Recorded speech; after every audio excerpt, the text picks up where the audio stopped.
Our next speaker is Theresa Wrangham, who I have worked with quite a bit over the last 5 years. I bumped into her in the vaccine issue, and our paths have crossed many, many times.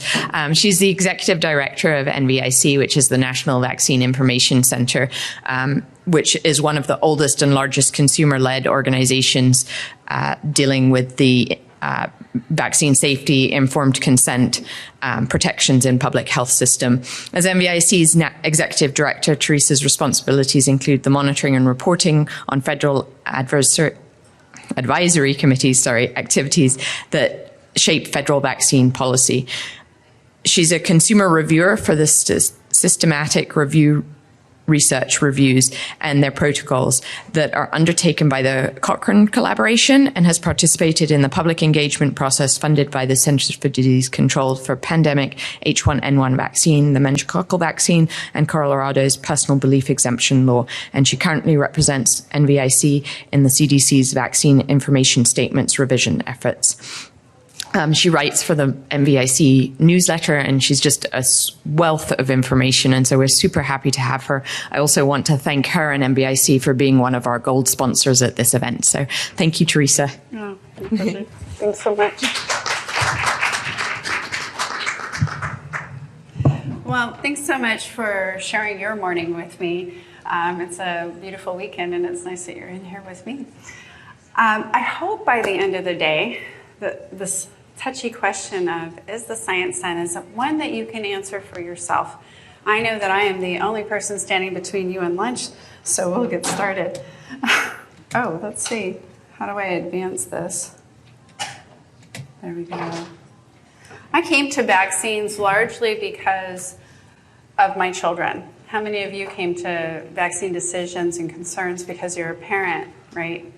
It's mostly the entry point for all of us. So, very much like you, I have children, and as any parent wants to do, we want to keep our children safe. We want to do what's best for them. And vaccines are one of the options that we have to do so. When it came time for us as a family to make these decisions for our own children, my children were vaccinated, and I didn't ask a lot of questions until it got to the MMR vaccine. And the reason for that was when I got a measles vaccine, my mother told me what happened to me. And I'm going to share that with you. I spiked a fever and had febrile seizures. And shortly thereafter, I got measles. Now, there were two, I'm going to date myself now. In the 60s, in the early 60s, there were two measles vaccines. One was a live virus vaccine and one was not a live virus vaccine. And because records were not well kept, it's uncertain whether or not I had a vaccine strain infection from the measles vaccine itself, or if I acquired a natural infection post-vaccination. My mother would tell you that those febrile seizures scared her. She was afraid I was going to die. It seems likely, given my mother's story, that it was more of a measles strain infection from the vaccine because she couldn't recall anyone having measles in her circle. But again, there's no way to tell for sure. So needless to say, as I went to the well baby visit for my oldest daughter, Rachel, that was the biggest question on my mind because of that experience that my mother had when I was vaccinated. And so I asked the pediatrician, I said, you know, this is the one vaccine that I'm wringing my hands over. I'm worried, and here's why.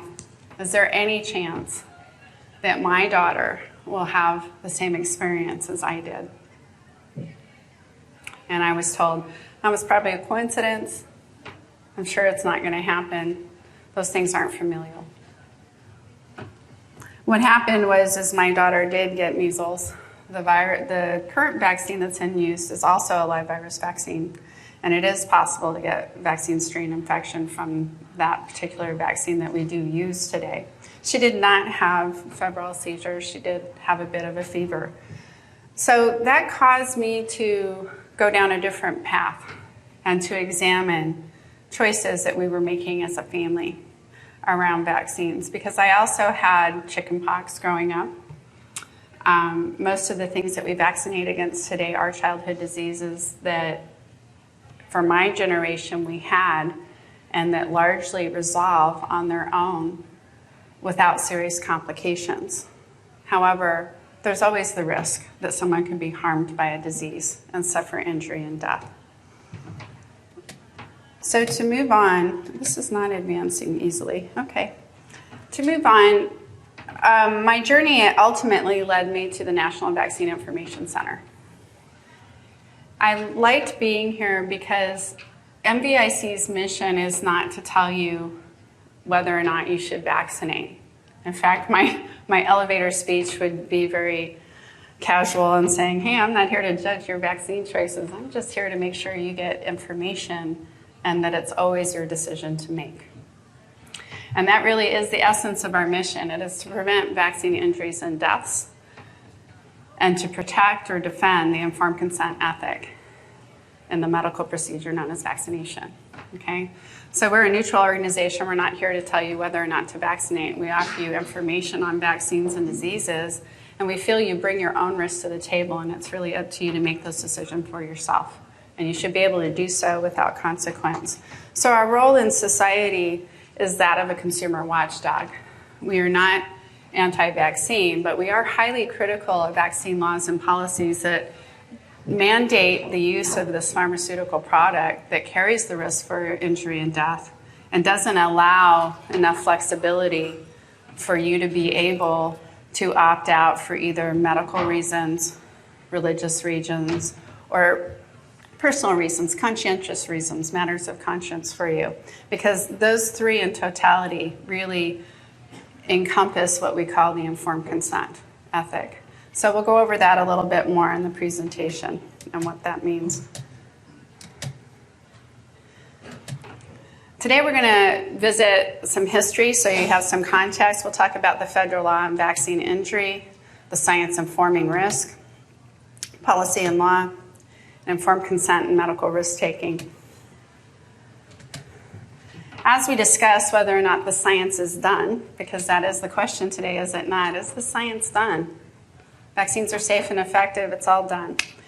Let's talk a little bit about the scientific method. When we talk about vaccines, the birth of vaccines really happened with smallpox. And smallpox is a very dangerous disease, caused a lot of death. What isn't so laudable about wanting to save somebody pain and suffering and finding a way to be immune to disease without actually having to experience the disease? That seems like a really laudable goal. I think we could all agree with that. So there was a question, how do we do that? You know, we've noticed people are immune to things as they have natural disease and they become immune. How do we mimic that? Is there a way to do that? And that really kind of gave the birth to vaccines. There was data gathered around the question, and we have some evidence base around the impact of vaccines in our society, and they have had contributions to society. After that point, what's important about any sort of research that's done, whether or not you're talking about vaccine research or any other research, is that it's duplicatable and that you continue to push the boundaries. You should always be unafraid to ask a question and make sure that what you know is true and seek to push it out further for improvement or to make sure that you've accounted for everything. If we didn't do that, wouldn't we all think the earth is flat and smoking was okay and healthy for us? So it's important that data is replicatable. So where did the debate start? When we started saying, are we sure that vaccines are safe and effective and that there is no downside? Well, I would say that largely in modern times, it happened in 1982. And it happened with the broadcast of a NBC affiliate in the DC area with vaccine roulette, DPT vaccine roulette. Investigative reporter Leah Thompson had spent a year investigating the DPT vaccine. And during the course of this program, what you saw were stories from parents who felt that the DPT vaccine was responsible for some pretty serious injuries. Children who were mentally and cognitively handicapped, severely brain damaged, and also children who had some very severe physical limitations. This documentary went on to win an Emmy. And The other people interviewed in this documentary were public health officials, researchers, doctors, and they were on both sides of the debate of whether or not the pertussis portion of the vaccine caused brain damage, and did the benefits of the vaccine outweigh the risks that were presented. I have to tell you, what was most striking to me about watching this program, I'm going to see if I can get this clicker to work, was the statement. When an FDA official was asked, why is it that you think parents are not being informed about the risks known with this vaccine? Because the other thing that this program told the public was the risks were documented in the medical literature for 40 years. It was known for 40 years in the medical literature that the pertussis portion of this vaccine was highly reactive, and that for some children it did cause severe brain damage and physical injury. So when asked, basically Dr. Robbins said, well, if you as a parent were taking your child to a doctor for a DPT vaccine, and he said, by the way, this vaccine that I'm recommending your child receive today, there is the potential for injury, most of you would refuse to take it. Most of you are going to walk away from that. And you heard other doctors, express different points of view. But again, to me, this was most striking. And why it's striking to me today is, as was mentioned earlier, I monitor federal advisory committees that shape vaccine policy here in the U.S. And there was this federal report that came out to one of these committees that I monitor that kind of talked to doctors and parents on this subject, not specific to DPT, but specific to vaccine injury and disclosures. And doctors still very much had this point of view of, I'm worried if I tell you that there's potential here that you won't vaccinate. But what was really interesting was that the same report said, when they talked to the parents said, yes, I'd like to know. I'd like information about that. I want to be informed. It probably won't change my mind about vaccinating. I'm probably going to vaccinate anyway, but I'd like to know more about it, and I'd like to know where I'm supposed to go if it happens. So there was, what this report noted was a real disconnect between what people thought about each other from the healthcare provider perspective versus the parent perspective. That was pretty notable. What I'd like to tell you about vaccines is, like any pharmaceutical product, it does carry the risk for injury and death. But when we talk about risk, I think it's important to remember there's not a risk-free option. We do have disease today. We can say we have less disease, but there is the potential for people to be harmed by disease and to suffer long-term lasting effects and to even die. But the same is true about vaccines, and it's important that we have that in this conversation because there isn't a risk-free choice, okay? And we need to be honest in how we disclose this type of information because at the end of the day, it's parents and families who live with the outcome on either side of this coin. I want to go back in history because I think we can't talk about the science as much if we don't start talking about the history that started pressing for more science. The National Vaccine Information Center, our co-founders, when they saw that documentary, formed a group called Dissatisfied Parents Together, or DPT. And as a result of that documentary, there was a lot of outcry in the public. There were parents who were naturally concerned about their own children because as they watched the stories being told by the parents that were interviewed in the documentary, there were parents who recognized their own situation in that documentary. And there were lawsuits filed against vaccine makers. Some were successful, some were not, some settled. The end result really was that vaccine makers became afraid of these lawsuits and wanted them stopped. And they went to Congress saying, we are not going to continue to put vaccines out on the marketplace if you are not going to protect us from these lawsuits. As a result, our nation's Congress felt that it was very important to secure the vaccine supply because they were part of our public health program. okay? So as a result of that, our co-founders were contacted by Senators Kennedy and Waxman and basically told, we are going to put in place some sort of liability shield. You can either be a part of the discussion on how vaccine injury compensation will look or not, but this is going to happen with or without you. So we waded in.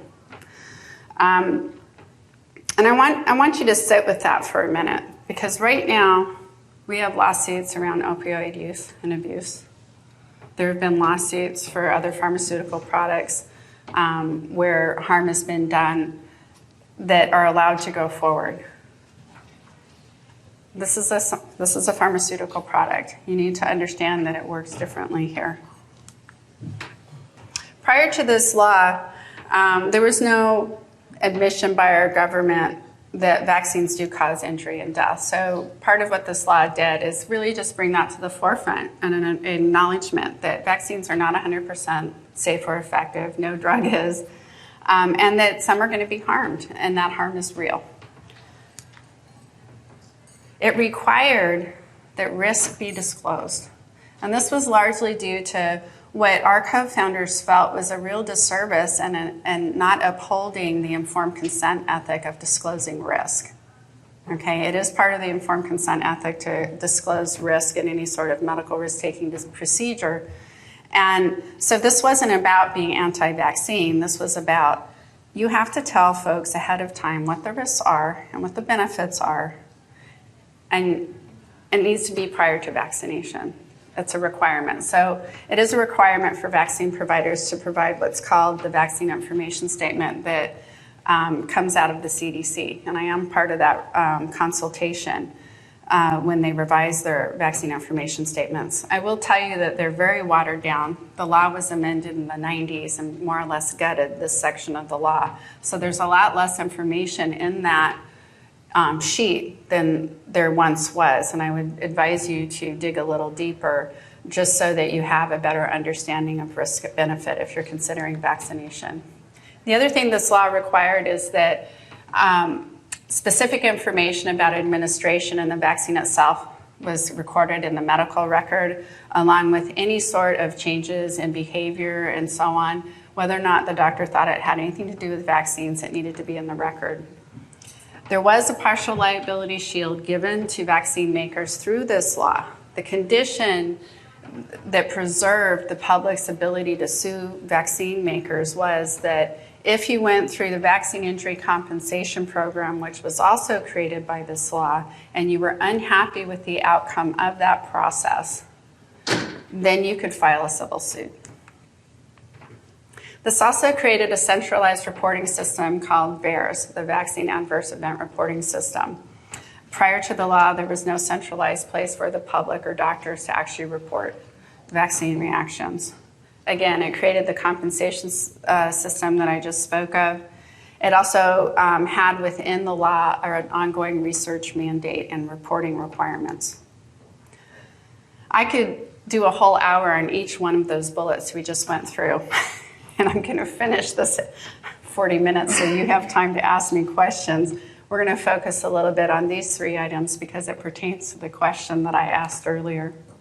So let's start with VAERS. What you need to know about VAERS is it's co-administered by the FDA and the CDC. It's a passive system, meaning it's not real time, all right? It does provide us with some of our safety and monitoring of vaccines. VAERS has been used to detect safety signals. So if there are several reports in VAERS that say, let's say, tetanus vaccine is causing seizures, and they see several reports and they see a pattern, the CDC is going to look at that. They're going to request records and they're going to investigate to see if they have a true safety signal. All right. The thing you need to know about VAERS reports is they can be duplicated, they can be incomplete, and yes, it is a passive system. Our founders felt it was really important that the public have access to this information and also be able to report, because they already knew from the stories and their personal experience of working with the vaccine safety and informed consent community that doctors very often would not believe parents about a vaccine reaction.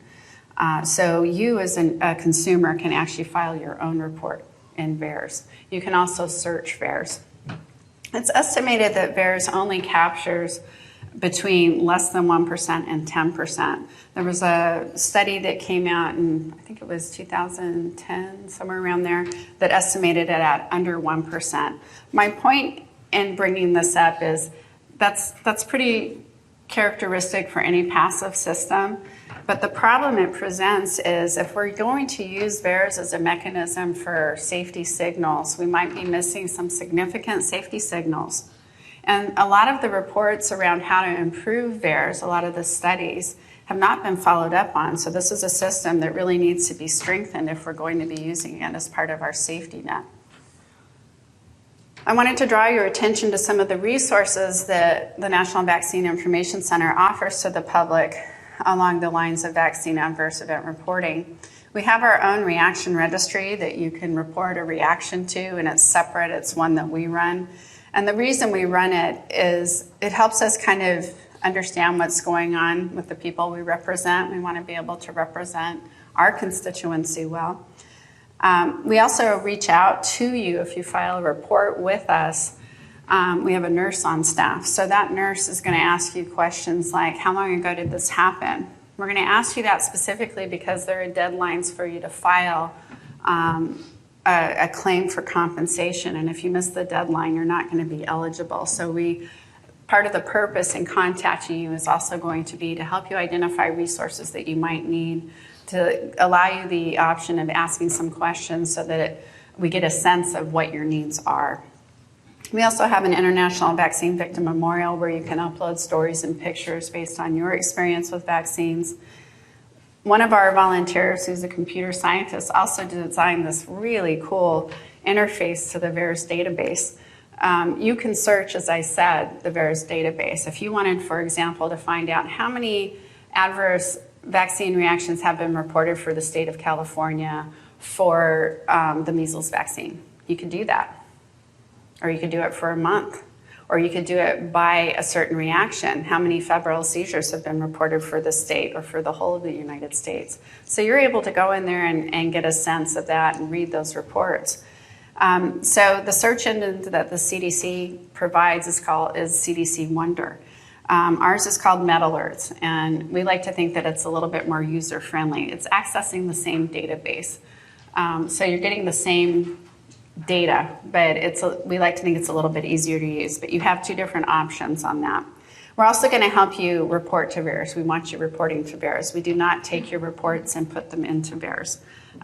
So I just want to make that distinction. Our reaction registry is not a substitute for VAERS, and if you think you've had a reaction, you should really report it to VAERS. And again, we've already gone over the counseling MVIC offers. Again, I'd just like to say that while this is a passive system, and it's under reporting, and there may not be verification of an injury or death, they are real. And so when you hear things like vaccine reactions and deaths and injuries are rare, I want you to understand that VAERS is not necessarily recording that. VAERS is just reporting, okay? There's not necessarily verification unless there's a safety signal that's seen, right? Let's talk a little bit about the Vaccine Injury Compensation Program. A lot of people call it a court. I want you to stop saying that. It is not a court. It was never meant to be a court. When our co-founders went to the table to help negotiate and draft what a compensation system would look like, what we realized is, not everybody has deep pockets to sue a pharmaceutical company. There's a lot of money involved in suing. There should be a no-fault mechanism to get compensation, okay? Through no fault of your own and using a product that the government is recommending, there should be an easy way to be compensated if you're harmed. So this is an administrative process. It works nothing like a court. There's no discovery. There's no subpoena power to bring vaccine manufacturers to the table during a claim. So it's a separate process. It's not a court. The whole point of it was to be a no-fault compensation system so that if you were harmed, there would be an easy way to compensate you, that it would be expedited, it would be generous, it'd work quickly, all right? I will tell you it doesn't. That law has been, pardon my language, raped and pillaged for decades now. It has not been strengthened, it's been dismantled. And it needs to be strengthened because even though it's awarded $4.2 billion to over 6,700 families, injuries are underreported. Claims are underfiled. And it's largely because this program is not known. And it's largely because of that same reason. Healthcare providers are afraid to have that conversation. There is a section in the law that says this has to be disseminated. Well, it's on the BIS that you're not required to read. It's just required to be handed to you. So again, we need better communication so people understand what the safety net looks like and they can try to access it. Because I suspect that we'd see higher awards out of there. Vaccine makers were eventually shielded, but it wasn't because of the 1986 Act. It was a Supreme Court ruling in 2011 called Bruce Willis versus Wyeth that essentially said, the law said something other than what our co-founders thought it said, actually. So we were quite surprised. But in effect, vaccine makers today are fully shielded. You do not have the opportunity to sue them anymore if you're unhappy with a VICP decision. I would tell you from a policy standpoint at a federal level, the flavor of what comes down into every state in terms of recommendations has become much stricter and more in favor of mandates without flexible exemptions. Interestingly, this is one of my favorite slides. I'm going to tell you why. When the Vaccine Injury Compensation Program first started, one of the requirements of the law was that there was the creation of the Vaccine Injury Table, the Federal Vaccine Injury Table. And what goes on this table is based on science, on evidence base. So let's take DPT, for example, the pertussis vaccine. There was evidence based in the literature for several decades of its potential to cause brain damage. Okay? As a result, there were injuries that went on the table from that medical evidence base, that literature search. So whatever was conclusive, had evidence base for injury, is included on the vaccine injury table. Now the reason you want it on the table, remember I said this is a no-fault system. It's meant to expedite compensation and generously compensate you if you've been harmed. That's a lot easier if you know what the injuries are, right? If we can agree that there's evidence in the medical literature that this vaccine causes this outcome, we know this. Let's put it on the table so that when somebody files a claim, let's get on that. Let's get that out the door. So in the beginning, I sound like Genesis. In the beginning, petitions were awarded for what was called on-table injuries. They existed within that federal table at 74%. That's pretty good. That means that we're having to mediate under 30%. We're having to ask for additional information, for off-table injuries. So that's great. That means we had good evidence base. We had an understanding of, for the existing vaccines that were being used at that point in time, we had an awareness of what injuries were evidence-based. So here we are at 2015. I'm going to tell you the statistic hasn't changed, but I can't be exact. It might have fudged a little bit. Today, awards off the table are 2%.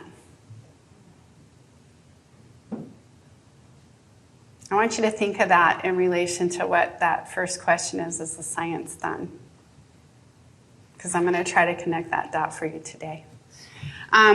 That's atrocious because 2%, that means 98% of claims going through that non-adversarial, quickly expedited claims process, you're going to have to get a medical expert for. You're going to have to bring a lot more to the table to prove, even though it's not a court, you essentially have to prove that you've been injured. That's not very expeditious. We deal with a lot of families that go through this process. We know a lot of the attorneys that represent the families. It's become highly adversarial. And this was never what the system was meant to be like. It was supposed to be more like that 74%, and let's take it up to 95%. And let's make sure everybody knows about it. So we're not doing well, is what this figure means. Let's talk about the science. Who's heard of the National Academies of Science? Most of you. Awesome.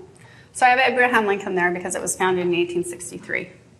And they're independent of our government. They're not a government agency. And the job of NAS is actually to answer the tough scientific questions of our country for the day. That's why Abraham Lincoln wanted that entity created. Why is that important in context to what we're going to talk about today? In 1970, the Institute of Medicine became one of the Academy arms. And in 1986, when this law was passed, we named the Institute of Medicine as the organization we'd like to have handle reviewing the literature and reporting back on causality. And by causality, I mean when we have an adverse event reported for a vaccine, let's say you're going to say, I can't use my arm anymore because I had a tetanus shot. Okay. Somebody needs to go out into the literature and find out if there's any evidence base to support that report. That's the function of the Institute of Medicine in this regard. They changed their name in 2015 to the National Academy of Medicine. I'm just throwing that in there because I'm used to calling them the Institute of Medicine, and the reports we refer to, because they haven't issued any since their name change, will say Institute of Medicine, but I'd like you to know who they are today. So we wanted to use this entity because they weren't captured. They're separate from the government. It doesn't mean that MVIC always agrees with them, but we have coordinated vaccine safety workshops with them. We are asked to come and give our view as an organization of standing on this topic because we did help draft and pass that law, and we do represent this large constituency of concern. So the reason they're important is when the Institute of Medicine does that medical literature review and makes a review of, is that good science? Is it strong science? Does it answer the question, does this vaccine cause this injury or this condition? That goes to one of the federal advisory committees that was created by the 1986 Act. And they look at it and they say, yeah, we think that should go on the vaccine injury table. So you can see that connection, how the evidence base flows from the review of science into the vaccine injury table to then compensate. So I want to walk you through some of what we know, and I want to tell you why it was so important to use the Institute of Medicine. Who saw the movie last night? We're going to be shocked at that whole capture conversation. Of the capturing of the EPA or any of the agencies and the need for independence in regulating things. I'll tell you that for me, it was not shocking. I could have substituted the word vaccine for EMF. Today, we don't have any independent vaccine safety or monitoring of our system. And for 38 years, MVIC has said we need independent safety and monitoring because every aspect of our government has their hands in the pie in development and distribution and purchasing and licensing. Our hands are in the pie. There's a very close relationship between industry and the government. And if we're going to choose to have that kind of relationship with industry, and we're going to also monitor safety, that's the fox watching the hen house. Okay, when there's an airplane crash, we have the NTSB go out and investigate, and they're separate. And that's what we have asked for 38 years, is we need a separate entity that monitors vaccine safety. Because if our government's going to be in this part of it, then they can't also be monitoring safety because that's a conflict of interest.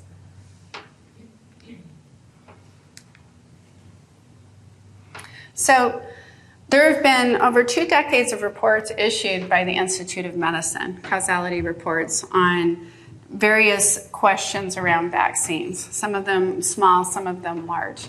Prior to their largest report in 2012, for 60% of what the Institute of Medicine was asked to look at in terms of does this vaccine cause this condition or outcome here, their response has been, gosh, I'm really sorry, I can't tell you.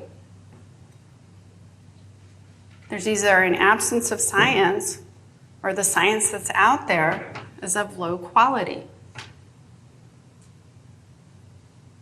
That doesn't mean they haven't found some things on the yes and no side of it. They've come back with some things and said, no, it does not cause this. Yes, it does cause this. Where it does, it goes on that table again. But for, again, 60% is pretty large. If we're saying the science is done and vaccines are safe and effective, we shouldn't be seeing a 60%. We should be seeing a lot smaller gap from the Institute of Medicine, because science informs how we award compensation or how we recognize what vaccines do in terms of harm.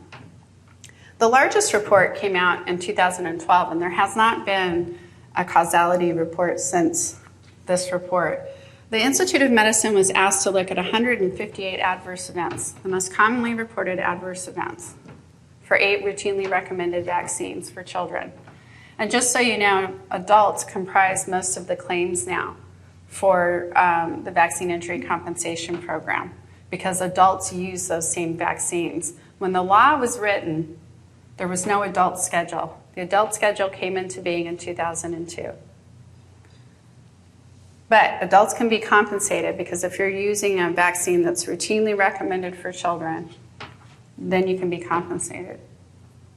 If you were harmed by shingles vaccine or Pneumovax 23, you can't be a part of this system, and there is actually a class action lawsuit against the vaccine makers for one of the shingles vaccines right now.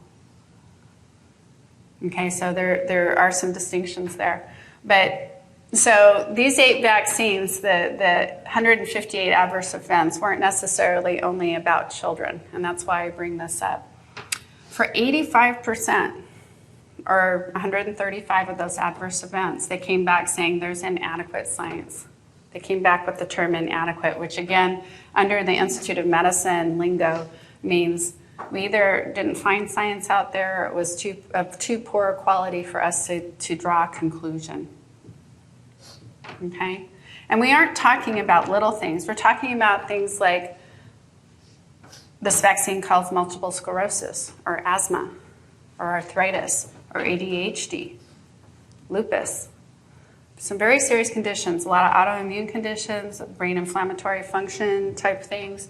So we're not talking about small injuries. We're talking about life-changing injuries that are going to be with you the rest of your life. So that's a bigger gap than what we saw prior to the other reports. So what's the cause of that? It could be in part due to the expansion of the schedule, that there's a lot more to look at. Maybe there's more we don't know. This slide represents the expansion since 1983. Why did I pick 1983? Well, because that's the earliest schedule you can go access on the CDC's website. And I want you to feel free to fact check me. I'm human, I can make an error, but I think when we talk about vaccines and we hear so much that there's misinformation, I want you to be able to fact check. So in 1983, the federal government recommended that from birth to age 18, that children receive 24 doses of 7 vaccines by age 18. Today, we're at 69 doses of 16 vaccines by age 18. Now, I'm not here to tell you good or bad. That's your decision to make. I'm just here to say that the concerns that parents have that we often hear are around, wow, there are a lot of more vaccines being given one day, it seems like. I don't remember all these vaccines when I was a kid. That's a true statement. You can see there's an expansion there is an expansion under almost every time period there. So there's concerns about what happens in a single visit. There are concerns about what happens across the breadth, that overall it's expanded. There was so much concern, in fact, that the Institute of Medicine did another review. They reviewed the schedule. And this is when we were invited to come and talk about what were we hearing? What were parent concerns? What were the concerns that parents were expressing to us about the schedule? Again, it was about the timing of vaccines and how many were received in any one visit and the overall expansion. And the fact that vaccines weren't being tested against the whole schedule. They're only tested against a few vaccines at a time. The findings from this report, and these are physician committee reports, by the way, these are physicians issuing these reports, is that the childhood schedule is not systematically reviewed. That's a true statement. Health professionals don't have a lot of information to give parents who have questions about how many vaccines are received in any one visit. You know, every vaccine is tested a little differently against different vaccines, but it may not be tested even against the whole day of what's going to be given to your child. So I know it's very frustrating for parents to go to a doctor and want these questions answered. What this tells you is your healthcare professional, they aren't necessarily going to have that answer. It doesn't exist yet. There's little data on this schedule being the best or the safest. That's something we hear from parents all the time. Is this the best, safest schedule? Well, if it hasn't been systematically reviewed, it's kind of hard to say. This is one reason why you'll hear parents going on alternative schedules. They'll say, I'm going to just do one shot at a time to limit, and then my baby won't get hurt. Hard to say. Everybody's different. We don't all respond the same way to any drug, okay? We get questions all the time at MVIC. Which vaccines are safe? I've got to go to the doctor today. Which ones should I get? Well, we are never going to say anything. I don't know your child. I don't know what your child is predisposed to, because that's the other thing some of these IOM reports have talked about is susceptibility, that there may be small populations of people that have a higher risk for injury. And that's what they kind of said in their 2012 report that was just before this one, is that it can be familial. There's a possibility that if there are reactions within a family that you might see it in children down the line. If you have a history of autoimmune diseases or neurological diseases, you may be at a higher risk. One of the things you should know about the Institute of Medicine is they actually use epidemiologic studies and mechanistic studies, and they weight that evidence because epidemiology can't catch everything. That's why you have to do that mechanistic science, is to catch some of those populations that epidemiology cannot. So they use more than epidemiology to come to these causality statements. And that's one of the reasons we like them. So for myself, I'll come back to this statement. Science is never done. I don't care what you're talking about, vaccines, smoking, science should never be done. We should not be afraid to explore questions, even if it's for a program where recommendations are being made for use of a product. Particularly, I would say, if recommendations are being made for use of a product that does carry the risk for death and injury. When we talk specific to vaccines, I think it's pretty clear that if we've seen a decline in the number of on-the-table claims that are being compensated through the Vaccine Injury Compensation Program from 74% to 2%, and we see that the Institute of Medicine has gone from 60% to 85% in terms of where the science is that informs that table, I don't know about you, but that does not sound like the science is done. It seems like that the schedule is expanding at a faster pace than our understanding of injury.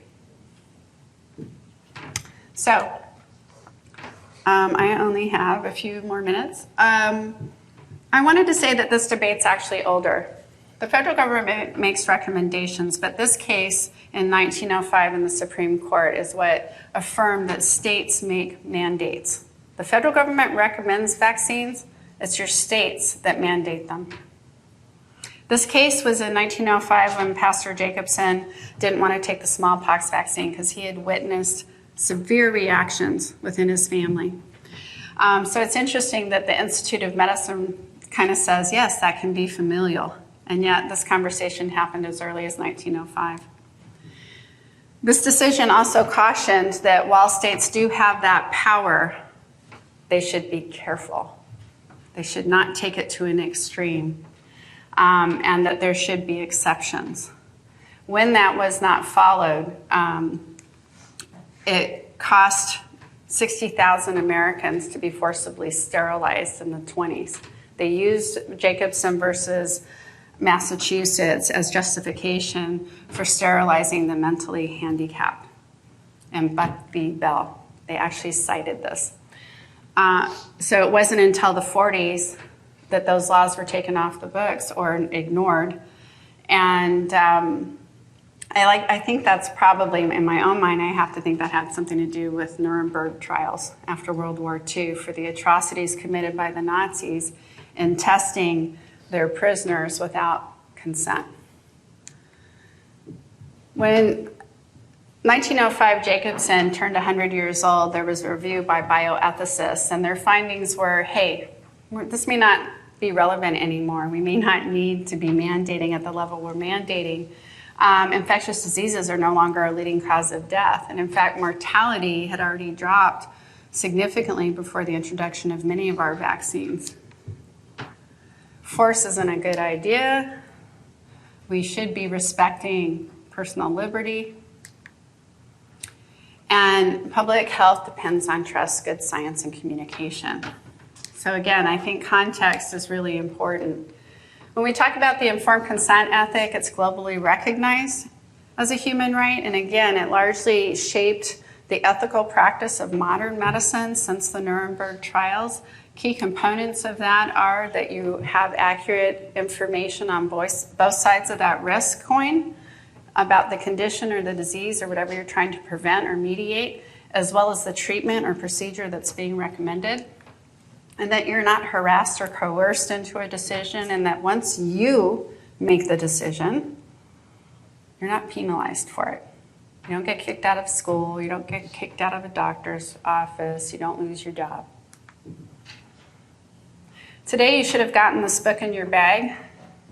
I wanted you to have it as a resource because it covers a lot of what I've spoke of today, and it gives you a better understanding of the science. It's on our website. It's got over 200 live links. It's heavily referenced. We heavily reference all our material. You can come to our website to, again, do some reporting on vaccine injuries and learn more about them. You can get background information on diseases and vaccines. We like to give you both sides of the coin. We have free newsletters you can sign up for. We also have 3 websites. MVIC.org is our mothership. You can find most resource information there.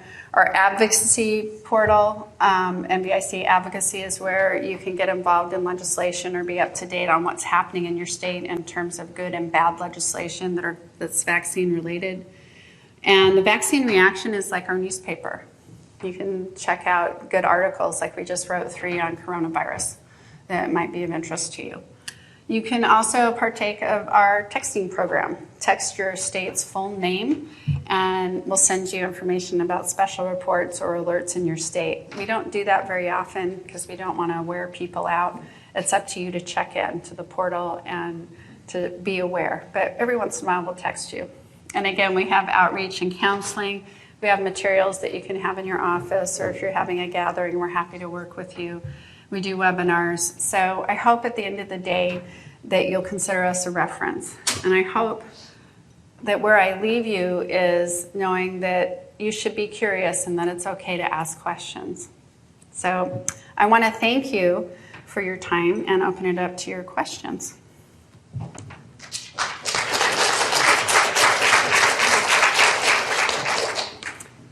I saw one. Oh, do you? Hi. Can you, there's supposed to be a hand mic. They're trying to film. So if you could talk into the mic so they capture the question, that'd be great. Hi. So I have a couple of questions. My name is Josh. If there was this 2012 study by the National Academy of Medicine that indicated there is some susceptibility genetically for people who have autoimmune diseases, neurological differences, why is that susceptibility not included in these new laws that, very narrowly limit medical exemptions? That's question one. Question one. I want you to ask one and give people a chance, Yes. so make your second one real short. The answer to that really is they're saying it's possible. That they didn't come out and say that for this neurological disorder, this is a pre-existing condition that may do it. They're saying that it's possible and that we need to be mindful. So it's that not there are likely conclusive, susceptibilities, but it's not like you can list them and put them somewhere. Does that make And sense? you can't, and you can no longer say that your medical exemption is valid on that basis. It's the reason that we need to have the flexibility, though, because they also said that doctors can't reliably predict in advance who those people are going to be. And that at some point, there may be the technological ability to do it for some, but it seems unlikely to do it for all because you're probably talking about small populations. From our standpoint, this is an ethical issue. It's a human rights issue. If you come from a family like that and your condition hasn't been met, but you're uncomfortable and you've seen reactions in your family or you're just uncomfortable, you should have that right. You're talking about something you actually inject into your body. So it's not clear. They're just saying that there is the possibility. So your second question very quickly. It's not a quick question. You could answer it later or Let's whatever. give some other people a chance then, and we'll come back if we Okay. have time. Would that be fair? Sure. Let's pass it on the other side so we can kind of have the bounce going back and forth. I want to be fair.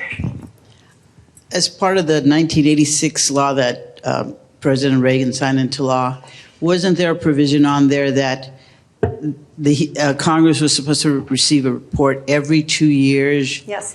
And Robert F. Kennedy had to, submit a FOIA request. What's being done about that? Why doesn't it cancel out?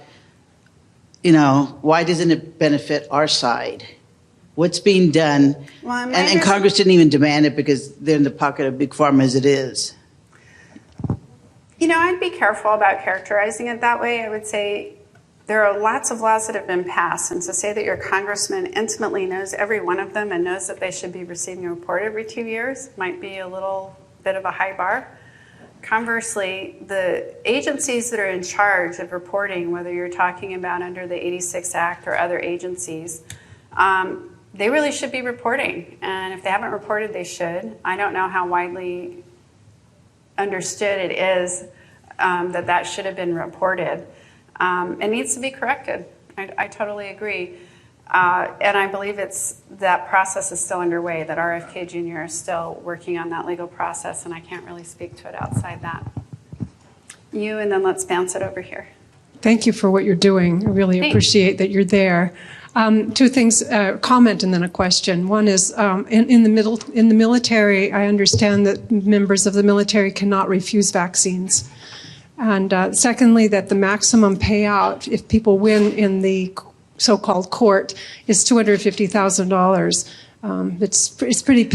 That's not true. It's not actually, true. That's okay. public record. If you went to the Advisory Commission on Childhood Vaccines, that's the Federal Advisory Committee for that program. Every quarter, it's reported how much is paid out. I think what you're referring to is the death award. If there's a vaccine injury death, I believe that's the award amount. Yeah. But I've seen awards, they have life plans and annuities. I think there was one influenza vaccine award that was $42 million. So no, that is not true. And I would just encourage you to, the only place to find that information is actually to go through the minutes of the ACCV and look at the report that comes out of DVIC and DOJ, where they detail how much has been paid out over the quarter. They'll do some case highlights on some cases that are in appeal. But no, there are multi-million-dollar awards. Okay, my question is very short, I hope. Can we turn over that liability shield in any way, shape, or form? We'd sure like to. I know. I think that would be a huge undertaking. But yes, we'd like to see that rolled back. One of the things you didn't mention was that when children are fully vaccinated, the doctors are compensated very well. But the other thing is, every time when I talk to them about vaccines, and they're so pro for it. I said, have you ever looked at the list of ingredients and the side effects? Because if you did, then you may choose differently, especially when the side effects could be SIDS or death. But the other thing too is if the doctors are telling you, oh, your child could run a high fever, they can have a rash, that's completely normal. People won't report these things to the doctor that these kids had these reactions. A friend of mine, her son. I'm going to ask you if you have a question. Because Okay. people want to ask questions, so please bring it down to a question. Anyways, the son had the febrile convulsions, and I told her, your son was vaccine injured. And she said, oh no, the doctor said that's common. I said, that's not common. I would agree with you that there could be more information. And we have to be careful when we read product inserts, because when you talk about like SIDS and so on, there are different sections of the product insert that talk about what they saw in clinical trials and what was self-reported versus what they acknowledged as an actual side effect of the vaccine. And I think there's confusion on that. So if you read the product insert, please read it carefully, because just because they say SIDS was reported doesn't mean that it clinically happened. They have to examine their clinical data. So read it carefully is one of the things I would say. And I would agree with you that when we start seeing fevers and convulsions, those should be reported. That should be reported to bears. So I'm in total agreement with you on that.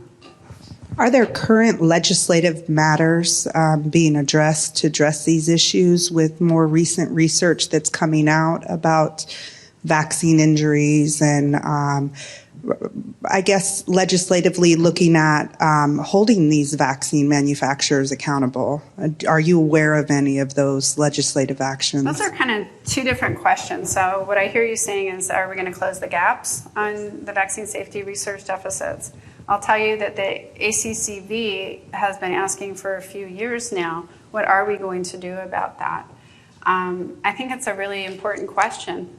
Originally, the first reports that were issued from the Institute of Medicine, I believe, were paid for through appropriations out of Congress. And I don't see why it couldn't be, you're talking about a systematic or a review of literature. I would say that we need independent science. We don't want captured agencies doing the science, obviously, doing the research, but we do need to have the gaps closed so that we have a better understanding of the mechanisms of injury so people can be compensated. And so the vaccines, as people choose to use vaccines, that they're using the safest products on the market. So in terms of the liability, I think that's going to be difficult. You're going to have to see a pretty big grassroots movement. It's become a much more hostile environment today. So we have 1 minute. Let's do one last question, and then you guys need to go to lunch.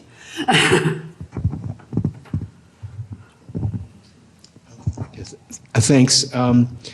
Any information about the length of this administrative process in this pseudo-court system or administrative process, and the cost and barriers to entry for a family that believes they've been impacted by this? I imagine, there's going to be a huge retainer fee.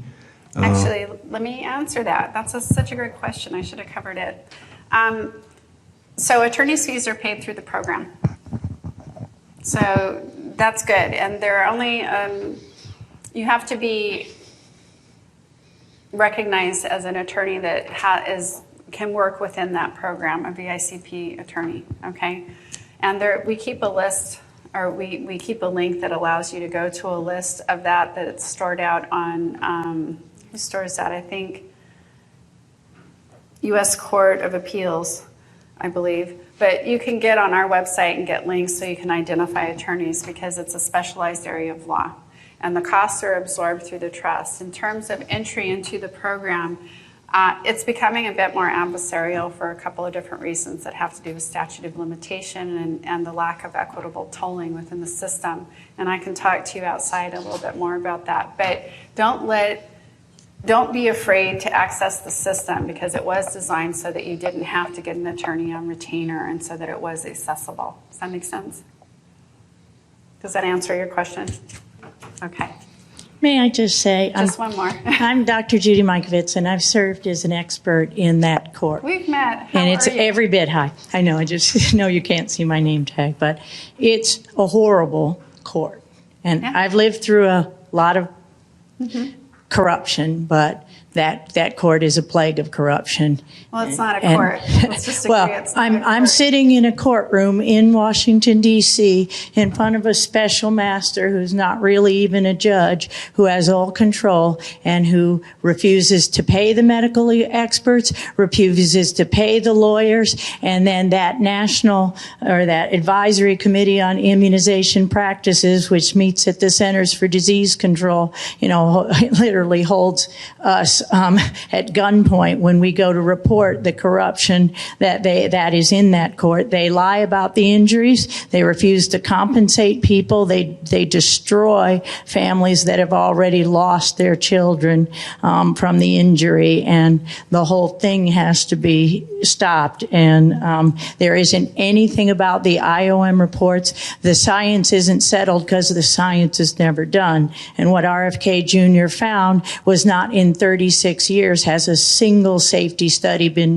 done. And when an independent scientist happens to find something that's a nightmare for them, they destroy their life or kill them.